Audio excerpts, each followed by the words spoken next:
साथियों, मैं संजय राजेश।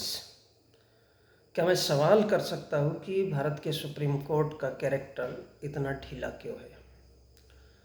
संविधान कहता है लोकतंत्र का मतलब जनता का जनता के लिए जनता द्वारा किया गया शासन लोकतंत्र है। तो फिर मीडिया और सत्ता के लोगों द्वारा जनता की बात क्यों नहीं होती? वर्तमान समय में जो परिस्थितियाँ है और जो वक्त चल रहा है, इससे पता चलता है कि वर्तमान में ना तो इस देश का सुप्रीम कोर्ट और ना ही इस देश का मीडिया निष्पक्ष रूप से चलता हुआ दिखाई दे रहा है। ये बहुत बड़े गहरे चिंतन का विषय है। मैं जान सकता हूँ कि क्या इस देश का सुप्रीम कोर्ट अपने अधिकारों के प्रति सजग है? क्या जागृत है? क्या सुप्रीम कोर्ट नहीं जानता है कि प्रधानमंत्री या मुख्यमंत्री अपने देश के जनता के मुद्दों से अगर भटक जाता है तो उसे फटकार लगाना चाहिए? ये कर्तव्य इस देश के सुप्रीम कोर्ट का है। सुप्रीम कोर्ट को यह अधिकार है कि कोई भी प्रधानमंत्री अगर जनता के विरुद्ध भावनाओं को भड़काए या गलत बयानबाजी करे तो स्वतः संज्ञान लेकर उसका खंडन करना चाहिए, चाहे बात कितनी भी गहरी हो या कितनी भी कमज़ोर क्यों ना हो। इस देश का सुप्रीम कोर्ट इतना स्वतंत्र है कि उसे हर पल स्वतः संज्ञान लेना चाहिए। सुप्रीम कोर्ट को अधिकार है कि वह कभी भी किसी भी पल प्रेस कॉन्फ्रेंस कर सकता है। जी हाँ दोस्तों, इस देश के सुप्रीम कोर्ट को यह पूर्णतः अधिकार भारत के संविधान ने दिया है कि वो किसी भी बात का खंडन कभी भी कर सकता है। चलिए कुछ बातों की तरफ थोड़ा सा ध्यान दे देते हैं। आखिर बीच में हमारे आदरणीय प्रधानमंत्री मोदी जी द्वारा बहुत बड़ा मुद्दा उठाया गया था कि काला धन, तो उसके बारे में भी थोड़ा सा देखते हैं। आखिर काला धन का क्या हुआ? ना ही प्रधानमंत्री ने साफ किया और ना ही सुप्रीम कोर्ट ने। अगर प्रधानमंत्री ने सुप्रीम कोर्ट को लिस्ट सौंपी होगी तो सुप्रीम कोर्ट ने नज़रअंदाज क्यों किया? ये सवाल उठ खड़ा होता है। सवाल उठ खड़ा होता है कि अगर प्रधानमंत्री ने सुप्रीम कोर्ट को लिस्ट सौंप दी तो सुप्रीम कोर्ट ने नज़रअंदाज क्यों किया? आखिर क्यों उन लोगों के नाम सामने नहीं आ पाए? क्या मान लिया जाए कि उस लिस्ट में मुकेश अंबानी, अदानी जैसे ऐसे 1000 लोगों के नाम हैं, तकरीबन 1000 लोगों के ऐसे नाम हैं जिनके पास इस देश की 75% संपत्ति है। सवाल फिर से सुनिएगा, क्या मान लिया जाए कि उस लिस्ट में मुकेश अंबानी, अदानी जैसे ऐसे 1000 लोगों के नाम हैं जिनके पास इस देश की 75% संपत्ति है? अगर ऐसा है तो सवाल उठ खड़ा होता है, सुप्रीम कोर्ट ने कार्यवाही क्यों नहीं की है? यदि प्रधानमंत्री जी के द्वारा सुप्रीम कोर्ट को अगर लिस्ट सौंप दी गई है तो फिर सुप्रीम कोर्ट ने अब तक एक्शन क्यों नहीं लिया कालाधन पर?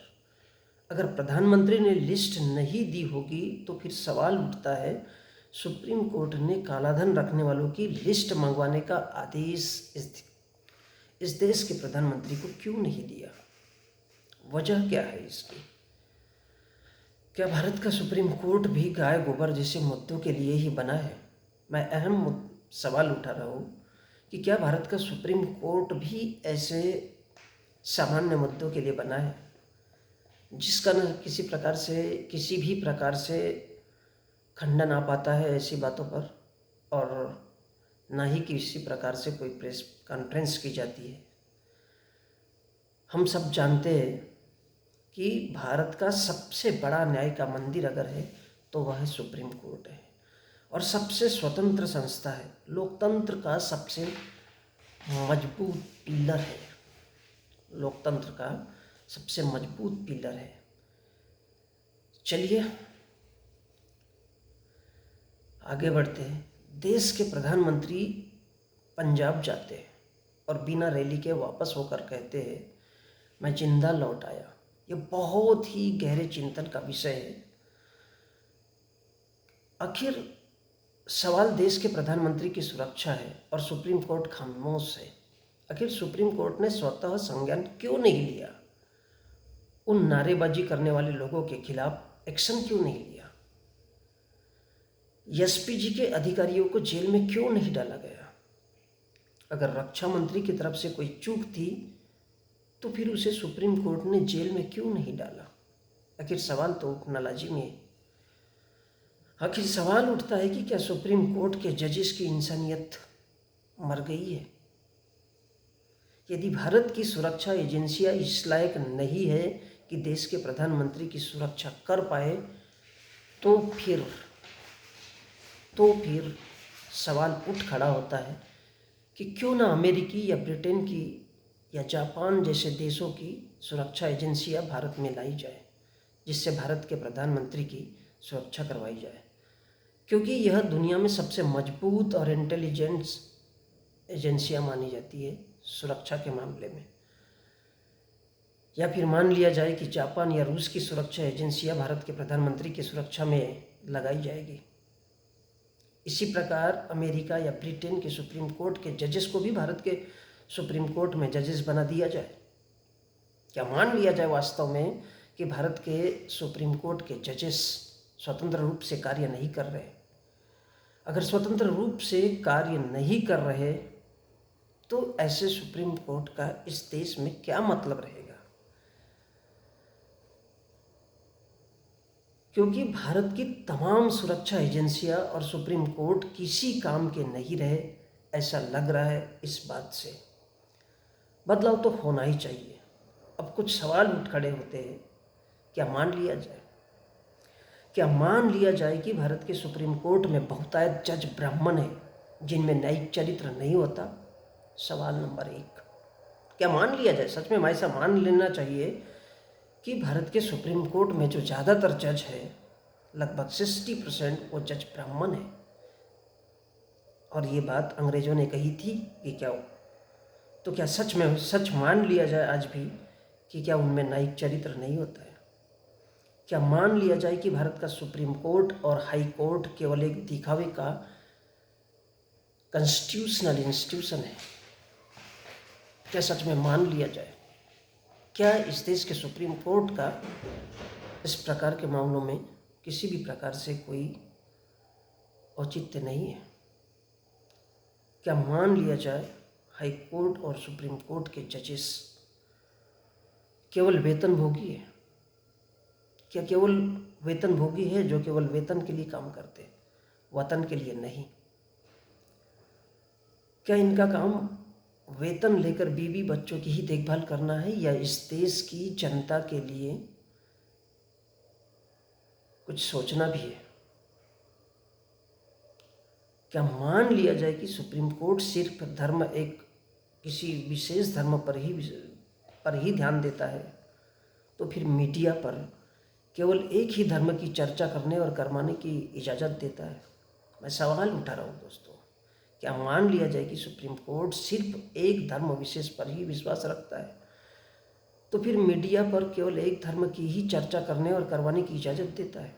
अगर ऐसा नहीं है तो इन न्यूज़ चैनलों को बंद क्यों नहीं कर देने का आदेश देता इस देश का सुप्रीम कोर्ट? जी हाँ, मैं भारत के सुप्रीम कोर्ट से सवाल कर रहा हूँ। अगर ऐसा नहीं है तो इन न्यूज़ चैनलों को बंद करने की इजाज़त क्यों नहीं देता? क्या इसलिए क्योंकि लोकतंत्र का चौथा पिलर इस देश का मीडिया भी माना जाता है, इस देश का मीडिया भी है। और अगर इस देश के लोगों को झूठी खबरें और ना जाने कैसी कैसी खबरें सुनाई जाएगी तो इस देश का क्या होगा? क्या इस देश का सुप्रीम कोर्ट किसी एक धर्म के लिए बना है? क्या इस देश का सुप्रीम कोर्ट सिर्फ ये चाहता है कि इस देश में सिर्फ धर्म का ही बोलबाला हो? तो फिर राजनीति, सत्ता, सामाजिक संस्थान, लोगों की भलाई, लोक कल्याणकारी राज्य, इन सब का क्या महत्व बन जाता है? तो फिर इस देश का सुप्रीम कोर्ट आखिर एक्शन क्यों नहीं लेना चाहता? मैं ये सवाल खड़ा कर रहा हूँ। वर्तमान परिस्थितियों में न्यूज़ चैनलों में बेरोजगारी, किसान, जवान, महिला सुरक्षा, महिला एजुकेशन, इस देश के तमाम लोगों का स्वास्थ्य, कृषि, महंगाई, रोड, पानी, बिजली आदि पर चर्चा करने या करवाने का आदेश इस देश का सुप्रीम कोर्ट उन न्यूज़ चैनलों को क्यों नहीं देना चाहता, क्यों नहीं देता है? आखिर वजह क्या है? और इसी प्रकार की अर्थात जवान, महिला सुरक्षा, बेरोजगारी, किसान, महिला एजुकेशन, स्वास्थ्य, कृषि, महंगाई, रोड, पानी, बिजली आदि पर चर्चा या इन समस्याओं पर मीडिया में चर्चा करवाने का आदेश क्यों नहीं देता है? अगर नहीं देता है तो फिर ऐसा सुप्रीम कोर्ट किस काम का? क्योंकि सबसे बड़ी बात यह है कि हम 21वीं सदी में रह रहे हैं और 21वीं सदी में रहने के साथ साथ दुनिया का सबसे बड़ा लोकतंत्र भारत का लोकतंत्र माना जाता है। तो इसका मतलब ये है कि क्या भारत के संविधान के प्रति इस देश के सुप्रीम कोर्ट का कोई औचित्य नहीं है, कोई दायित्व नहीं है, कोई कर्तव्य नहीं है? तो फिर इस देश का संविधान क्या कहता है, इस तरफ इस देश का सुप्रीम कोर्ट गंभीर क्यों नहीं है? जवान, किसान, महिला सुरक्षा, महिला एजुकेशन, बेरोजगारी, भुखमरी, गरीबी, शिक्षा, चिकित्सा, पानी, बिजली, रोड आदि जैसे मुद्दों पर मीडिया में डिबेट नहीं होती। इन सभी बातों पर मीडिया में डिबेट नहीं होती तो क्या मान लिया जाए कि मीडिया मालिकों द्वारा मोटी रकम सुप्रीम कोर्ट को जाती है? क्या मोटी रकम सुप्रीम कोर्ट को जाती है या मीडिया माफियाओं के दिए पैसे से सुप्रीम कोर्ट चलता है? अगर ऐसा नहीं है तो सुप्रीम कोर्ट इन मुख्य धारा के न्यूज़ चैनलों को बंद करने का आदेश क्यों नहीं देता? क्योंकि इस देश में लोकतंत्र का सबसे मजबूत पिल्लर अगर कोई है तो वो इस देश का सुप्रीम कोर्ट है। आखिर वो एक्शन क्यों नहीं लेना चाहता? सत्ता चाहे कितनी भी पावरफुल हो, सत्ता चाहे कितनी भी मजबूत हो, अगर देश के हित में ऐसा लगता है कि देश में सामाजिक सौहार्द खराब होने के अवसर अगर दिख रहे हैं तो इस देश के सुप्रीम कोर्ट को तुरंत प्रेस कॉन्फ्रेंस करके या अपने तमाम सारे जजों को इकट्ठा करके उस पर मीटिंग करवानी चाहिए और आदेश देना चाहिए कि जो हो रहा है ये गलत हो रहा है। और यदि ऐसा नहीं है तो फिर इस देश का सुप्रीम कोर्ट इतना खामोश क्यों है? क्या भारत के सुप्रीम कोर्ट को मेरे जैसे आम इंसान द्वारा समझाना पड़ेगा कि भारत में लोकतंत्र है? लोकतंत्र, वो लोकतंत्र जिसमें जनता द्वारा, जनता के लिए, जनता हेतु शासन किया जाता है। क्या ये सुप्रीम कोर्ट नहीं जानता? अगर जनता यानी जवान, किसान, बेरोजगार, महिला, भूखमरी, शिक्षा, गरीबी, चिकित्सा जैसे मुद्दे मीडिया में ना हो और उस देश में एक स्वतंत्र सुप्रीम कोर्ट हो तो फिर मीडिया या सुप्रीम कोर्ट किस काम का? मिलाट किस काम का? जी हाँ, मैं आपसे सवाल कर रहा हूँ। संविधान बनाने वालों ने समझाया है, हर भारत का नागरिक जिसकी अगर कोई आस्था का मंदिर है तो वह सुप्रीम कोर्ट है। इस देश में अगर कोई आस्था का केंद्र है तो वो सुप्रीम कोर्ट है और होना भी चाहिए।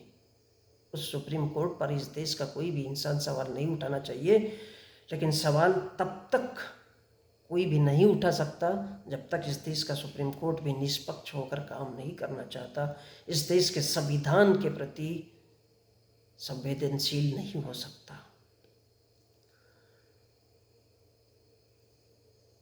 संविधान बनाने वालों ने, मैं फिर से रिपीट कर रहा हूँ कि संविधान बनाने वालों ने समझाया है कि हर भारत का नागरिक जिसकी अगर कोई आस्था का मंदिर है तो वह सुप्रीम कोर्ट है। धर्म उसका सेकेंडरी यानी व्यक्तिगत मामला है। अगर इस देश का प्रधानमंत्री भी गलत है तो उसे फांसी पर लटकाने का अधिकार भी इस देश के सुप्रीम कोर्ट को ही है। जी हाँ, अगर इस देश का प्रधानमंत्री हो या मीडिया हो या और कोई भी संस्थान हो, अगर कुछ गलत करता है या कोई व्यक्ति हो जो गलत करता है, उसे फांसी पर लटकाने का अधिकार भी इस देश के सुप्रीम कोर्ट को ही है। दुनिया के सबसे बड़े लोकतंत्र का सबसे मजबूत पिलर यानी सुप्रीम कोर्ट है और भारत के सुप्रीम कोर्ट के जजेस को सत्ता या सरकार के हर सवाल पर अपनी राय देने का अधिकार है। जी हाँ, भारत के सुप्रीम कोर्ट के जजेस को सत्ता या सरकार के हर सवाल पर अपनी राय देने का अधिकार है, क्योंकि वह कानून का रक्षक है, इस देश के संविधान का रक्षक है, वह भी स्वतंत्र रूप से। कानून संसद बनाएगा, यस, बट उसका खंडन सुप्रीम कोर्ट करेगा। तो फिर भारत का सुप्रीम कोर्ट इतना खामोश क्यों है? भारत के सुप्रीम कोर्ट का कैरेक्टर इतना ढीला क्यों है? आज़ादी के 70 सालों बाद भी अगर भारत के सुप्रीम कोर्ट का ये रवैया है तो बेहद निंदनीय और बेहद चिंतनीय है। सुप्रीम कोर्ट के खामोशी का मतलब है किसी के द्वारा खरीदा जाना। क्या वास्तव में भारत का सुप्रीम कोर्ट किसी के द्वारा खरीदा गया? सवाल उठता है, किसके द्वारा? आखिर भारत का सुप्रीम कोर्ट स्वतंत्र होकर कार्य क्यों नहीं करता? क्यों इस देश के नागरिकों को उनके अधिकारों को नहीं समझाना चाहता? क्यों नहीं? ये सुप्रीम कोर्ट ने निर्देश देना चाहिए कि मीडिया में अगर कोई चर्चा हो तो लोक कल्याणकारी राज्य की चर्चा हो, इस देश के नागरिकों के अधिकार क्या है उसके बारे में चिंता हो। अगर इलेक्शन होता है तो उसमें उस पर डिस्कस होना चाहिए मीडिया में कि क्यों शराब बांटी जाती है। इस देश के मीडिया में धड़ल्ले से दिखाया जाता है, बड़े बड़े सोशल मीडिया में वीडियोज़ आते हैं कि शराब पिलाई जा रही है, उन्हें उलझाया जा रहा है। आखिर इस देश की जनता को क्यों नहीं समझाया जाता कि जब इलेक्शन होता है तभी उन्हें शराब पिलाया जाए, तभी उन्हें छोटे मोटे प्रलोभन और दुनिया भर के जो प्रलोभन दिए जाते हैं वो केवल इलेक्शन के टाइम, बाकी समय में क्यों नहीं दिए जाते? तब इलेक्शन के समय हर नेता हाथ जोड़ने के लिए जाता है, बाकी समय में क्यों नहीं जाता? बाकी समय में भी तो जाना चाहिए। क्यों इस देश के नागरिकों के उनके अधिकारों को नहीं समझाना चाहता इस देश का सुप्रीम कोर्ट? इसलिए मैं बार बार सुप्रीम कोर्ट से सवाल करना चाहता हूँ। अगर किसी एक जज को कहने से डर लगता है तो एक साथ आकर सारे सुप्रीम कोर्ट के जज प्रेस कॉन्फ्रेंस क्यों नहीं करते? हाई कोर्ट के जज प्रेस कॉन्फ्रेंस क्यों नहीं करते? सच तो यह है कि न्याय प्रणाली जब तक ठीक नहीं होगी, भारत को अनेकों बहुरूपिया प्रधानमंत्री मिलते रहेंगे जो धार्मिक ताना बाना देकर चंद व्यापारियों को देश को बेच देंगे। क्या ये वास्तव में गंभीर मुद्दा नहीं है? जो निजीकरण का भारत के संविधान बनाने वाले लोगों ने ये सोचा है, ये समझाया है कि इस देश में हर उस चीज़ का राष्ट्रीयकरण हो जो सरकारी हो। अगर निजीकरण के तरफ ये देश गया तो समझ लो फिर से एक बार अंग्रेज़ों की तरह गुलाम होना अवश्य तय है। बहुत ही गंभीर बातें करना चाहता हूँ मैं और कर रहा हूँ। तो ऐसा न हो कि इस देश का सुप्रीम कोर्ट इतना ढीला हो। चंद व्यापारियों के हाथ में, निजीकरण के द्वारा चंद व्यापारियों के हाथ में अगर इस देश को दे दिया जाएगा तो उस दिन सुप्रीम कोर्ट भी उनका ही होगा। इस सुप्रीम कोर्ट को सोचना चाहिए, उस दिन सुप्रीम कोर्ट भी उनका ही होगा। सुप्रीम कोर्ट में केवल बड़े लोग जो कहेंगे, जो इस देश के तकरीबन 1000 लोग हैं जिनके पास अथाह पैसा है, जिनके पास इस देश की 75% संपत्ति है, वो लोग जो कहेंगे वही इस देश में होगा। उसी को खरीद करके कोर्ट भी फांसी उसी को दिलाएगा। क्या ये उचित है? अर्थात जिसकी लाठी उसकी भैंस, यानी तानाशाही की सरकार बनेगी और 1 या 2 व्यापारी इस देश को चलाएंगे। जी हाँ दोस्तों, इस देश को 1 या 2 व्यापारी देश को चलाएंगे। क्या ये उचित होगा? क्या निजीकरण उचित है? लोकतंत्र या बिल्डिंग कितनी भी मजबूत क्यों ना हो, अगर उसका सबसे मजबूत पिल्लर अगर गिर गया तो समझो इमारत गिर गई।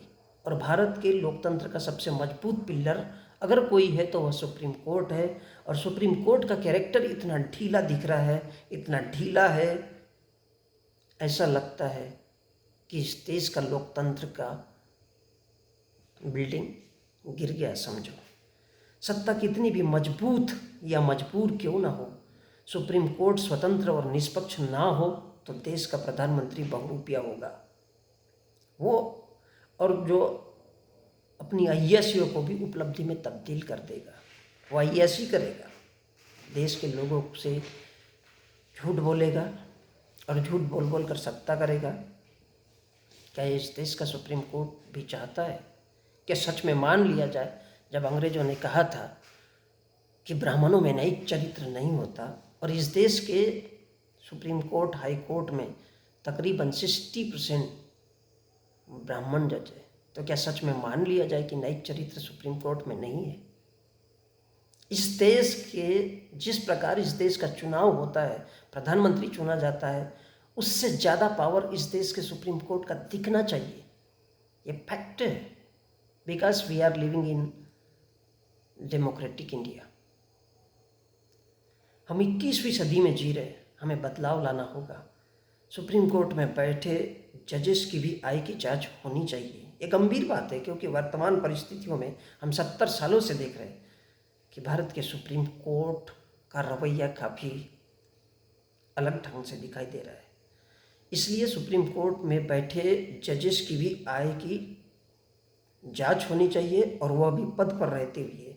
चीफ जस्टिस ऑफ इंडिया के पद पर कोई एक जज ना होकर 4 से 6 जजों की कमेटी होनी चाहिए, जो चीफ जस्टिस ऑफ इंडिया का पदभार संभालेंगे। क्योंकि कोई भी एक जज रहेगा वो हमेशा प्रेशर में रहेगा, हमेशा दबाव में रहेगा, जो भारत के संविधान के लिए एक बहुत बड़ा खतरा होगा।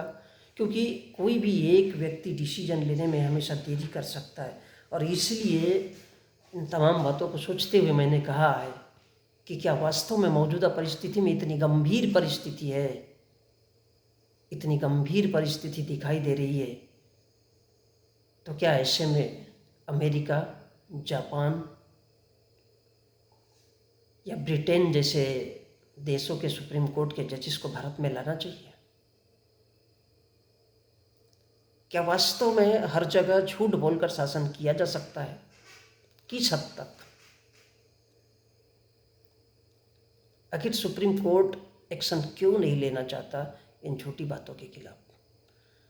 अगर इस देश का ताना बाना मजहबी है या धार्मिक है, तो फिर इस देश का सुप्रीम कोर्ट क्यों नहीं कह देता कि भारत में किसी एक धर्म का ही राज होगा? मैं बार बार सवाल इस देश के सुप्रीम कोर्ट से कर रहा हूं, किसी और से नहीं। आखिर सुप्रीम कोर्ट इतना अपना कैरेक्टर ढीला क्यों रख रहा है? क्या उन्हें किसी के द्वारा खरीदा गया है? तो फिर क्यों उनकी भी आय की जांच नहीं होती है इस देश में?